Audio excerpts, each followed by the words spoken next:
Big boss Malayalam season 6 ഇന്നലെ big boss വീട്ടിലുണ്ടായ പല പ്രശ്നങ്ങൾക്കും തുടക്കമായത് രാവിലെ ജിൻഡോ പറഞ്ഞൊരു സ്റ്റേറ്റ്മെൻ്റ് ആണ്. ഇനിയും എൻ്റെ തലയിൽ കയറാൻ വന്ന ഞാൻ കാലേ വാരി നിലത്തടിച്ചേനെ എന്ന് ഇന്നലെ ജിൻഡോ ഒരു സ്റ്റേറ്റ്മെൻറ്റ് പറയുന്നുണ്ട്.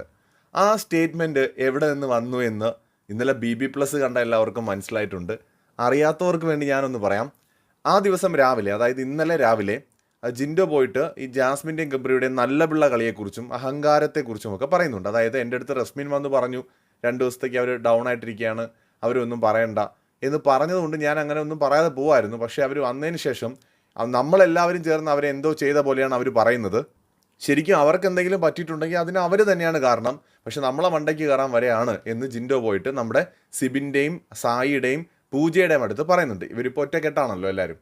അപ്പോൾ അങ്ങനെ പറയുന്ന സമയത്ത് സിബിൻ പറയുന്നുണ്ട്, നിങ്ങൾ റസ്മിനെ വിളിച്ചിട്ട് പറ, ഇനി എൻ്റെ തലയിൽ കയറാൻ വന്നാൽ ഞാൻ കാലേ വാരി നിലത്തടിക്കുമെന്ന് പറഞ്ഞു കൊടുക്കുന്നത് സിബിനാണ്. അപ്പോൾ സായി എന്ത് ചെയ്യുന്നു, അതിനെ സപ്പോർട്ട് ചെയ്യുന്നുണ്ട്.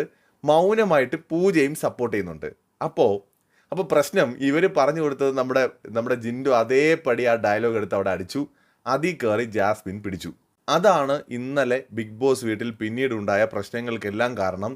എന്തിനേറെ പറയുന്നു, ഇന്നലെ അർദ്ധരാത്രിയിലുണ്ടായ അടിപിടിക്ക് വരെ കാരണം അതാണ്. കാരണം ഈ ഒരു വിഷയത്തിൽ ഒരു തീർപ്പ് കൽപ്പിക്കാത്തത് കൊണ്ടാണ് ജാസ്മിൻ ബാത്റൂമിലെ ജോലികൾ ചെയ്യാതിരുന്നത്. അതിൻ്റെ പേരിൽ പോയി ചൊറിഞ്ഞാണ് വലിയ വഴക്കുകൾ ഉണ്ടാവുന്നത്. പക്ഷെ ഇവിടെ എങ്ങനെ ജിൻഡോയ്ക്കെതിരെ സിബിനും ടീമും ആക്ഷൻ എടുക്കും? കാരണം ഈ ഒരു ആശയം തന്നെ ജിൻഡോയ്ക്ക് പറഞ്ഞു കൊടുത്തത് ഇപ്പോൾ പവർ ടീം മെമ്പറായിട്ടുള്ള നമ്മുടെ സിബിനാണ്. അപ്പോൾ പിന്നെ എങ്ങനെ ആക്ഷൻ എടുക്കും? സ്വാഭാവികമായി എങ്ങനെയെങ്കിലും ഇതിൽ നിന്ന് തടി ഊരിയേ പറ്റൂ. അതാണ് ഇപ്പോൾ നടന്നുകൊണ്ടിരിക്കുന്നത്. ഇനി ജിൻഡോയുടെ സമ്മതത്തോടെ എന്തെങ്കിലും ഒരു ചെറിയ പണിഷ്മെൻറ്റ് കൊടുത്ത് തടിയൂരുക അല്ലാതെ പവർ ടീമിൻ്റെ മുന്നിൽ വേറെ വഴിയില്ല എന്നുള്ളിടത്ത് കാര്യങ്ങൾ എത്തിയിരിക്കുകയാണ്. കൂടുതൽ അപ്ഡേറ്റുകളായിട്ട് നമുക്ക് വീണ്ടും കാണാം.